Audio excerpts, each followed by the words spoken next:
Sir, the House will remember that over the past few years that we have been here, we have been demanding a change in the structure of our taxation, and it is only this year we have heard the finance minister announce that the time has come when the tax structure of our country must be changed.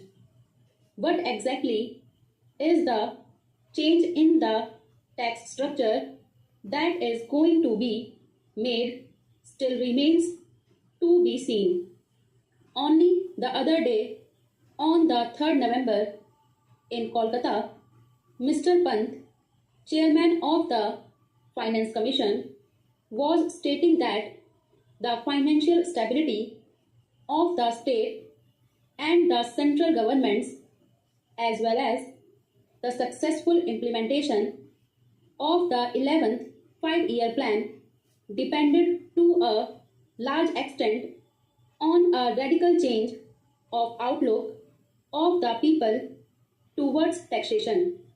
In that speech, he also made it clear that he would expect the common people to pay more taxes. Now, if the change of structure of the taxation system is to be sought in order to continue to exact the limited savings of the common man, deprive him of the necessities of life, then I would not be in favor of any such change. If, however, the tax structure were to be changed for a policy that would make the rich pay for the 11th five-year plan, I would be in favor of it.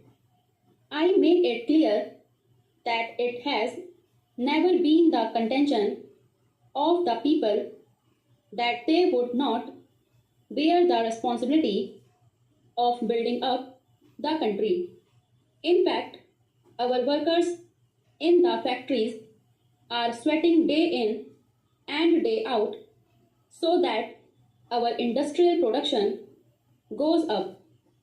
If today we claim higher industrial output, it is precisely because our men in the wheels of industry have so behaved themselves and have so worked for the well-being of the country that despite the machinations and intrigues of the capitalist class, despite their greed for more and more profits, it has been possible to bring about a sizable increase in the industrial output. The credit entirely belongs to the working people of our country. Similarly, if in the agrarian sector of our economy, the production of food has gone up simultaneously, raising thereby the total national income, that is also because of the fact that the peasants, however poor, however destitute, and however suffering, have responded to the call of the government.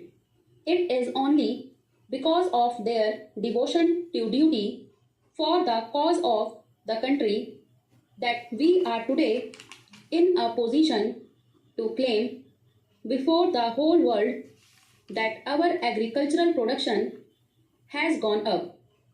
I say this because we must remember that it is the people who are paying with their blood, paying with their sweat for the rebuilding of our country's economy, for the rejuvenation of our nation. Our capitalist friends who regard themselves as the captains of industry and have produced more shipwrecks than happy sailings would please note this particular fact, that it is these men, working people, whether in the agricultural sector or the industrial sector, who are responsible for the rise in production and therefore it is they who have brought about an increase in the national income from which they have been denied their legitimate share. Mr. Deputy Chairman, now we are discussing the question of taxes. The Finance Minister is in a very chastened mood these days. I think that he is in a very happy posture of mind today when he makes such speeches. He forgets that merely by taking money from the rich, you don't distribute to the poor. We have seen in the United States, in Germany, in England, where heavy taxation measures obtain at the same time, relatively speaking, the poverty of the people continues.